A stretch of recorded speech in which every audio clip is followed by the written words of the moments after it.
Shalom saudaraku yang kekasih dalam Tuhan kita Yesus Kristus. Puji Tuhan, kita telah ada di hari yang baru 20 Mei 2021. Dan renungan kita hari ini dengan judul Dalam Kasih Kepada Orang Lain. Dalam kasih kepada orang lain. Sebelumnya mari kita berdoa.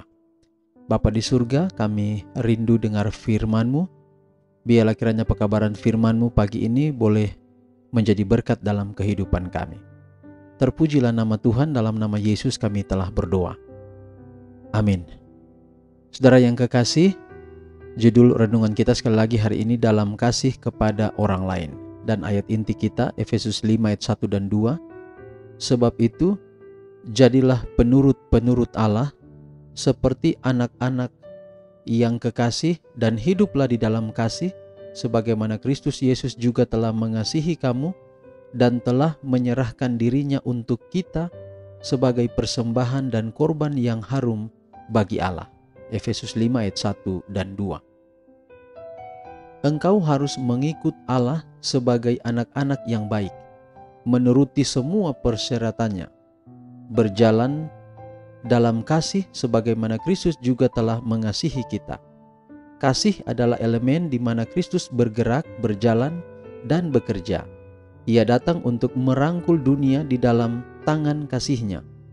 Kita harus mengikuti teladan yang diberikan Kristus dan menjadikan Dia pola kita sampai kita memiliki kasih yang sama kepada orang lain sebagaimana Ia telah perlihatkan pada kita.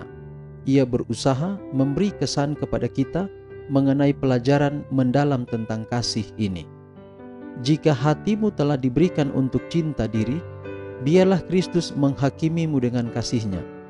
Ia ingin agar kita mengasihi Dia sepenuh hati dan menganjurkan, ia bahkan memerintahkan agar kita mengasihi orang lain seperti teladan yang telah Ia berikan kepada kita.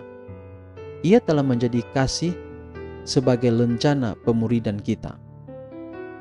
Inilah ukuran yang harus kita capai. Kamu harus saling mengasihi sama seperti aku telah mengasihi kamu. Sungguh kasih yang amat tinggi, dalam dan lebar.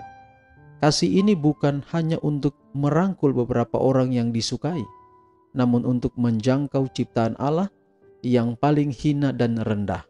Yesus berkata, seperti kamu telah lakukan kepada orang-orang yang paling hina ini, maka engkau telah melakukannya untuk aku. Kasih dan simpati yang Yesus ingin agar kita berikan kepada orang lain tidak bersifat sentimental yang bisa menjadi perangkap bagi jiwa. Itu adalah salinan kasih surgawi yang telah diperlihatkan oleh Yesus baik melalui ajaran maupun teladan. Tetapi gantinya memperlihatkan kasih ini, betapa sering kita merasa asing satu sama lain. Hasilnya adalah keterasingan dari Allah, suatu pengalaman yang mengerdilkan, suatu kutuk bagi pertumbuhan Kristen. Kasih Yesus adalah suatu prinsip aktif, mempersatukan hati dengan hati dalam ikatan persekutuan Kristen.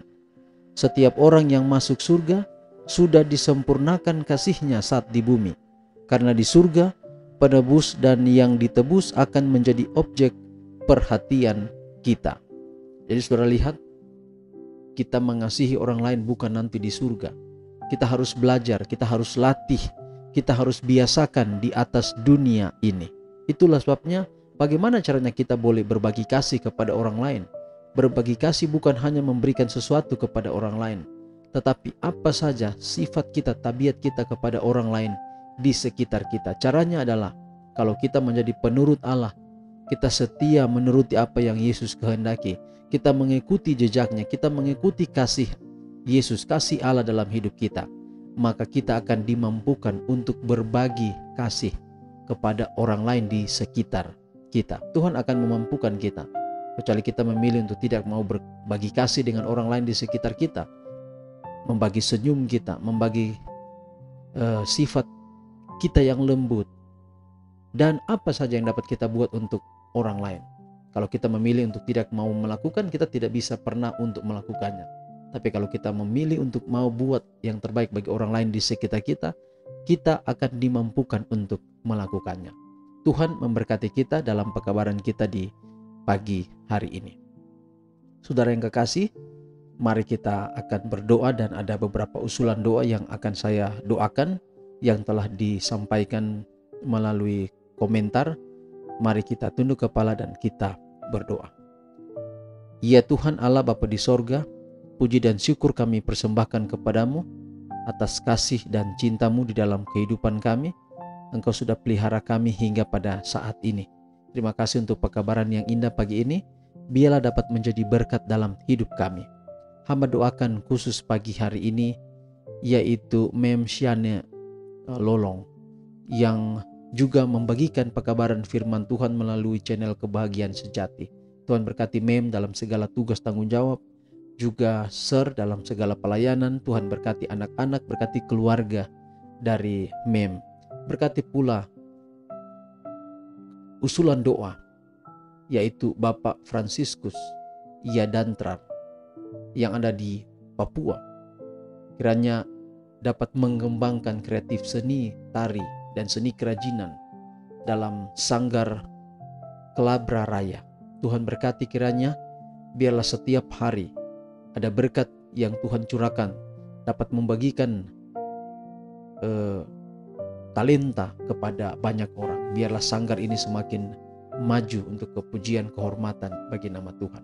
Juga untuk Sandra di mana saja berada, Tuhan memberkati. Begitu pula dengan Widiana Ana dalam tugas tanggung jawab setiap hari. Tuhan juga kiranya akan memberkati. Biarlah kiranya pendengar renungan ini di setiap hari, di mana saja berada, Allah kiranya akan selalu memberkati. Inilah doa kami Bapa, terpujilah nama Tuhan. Dalam nama Yesus kami telah berdoa. Amin. Saudaraku, demikian renungan kita pagi ini. Tuhan berkati kita semua. Shalom.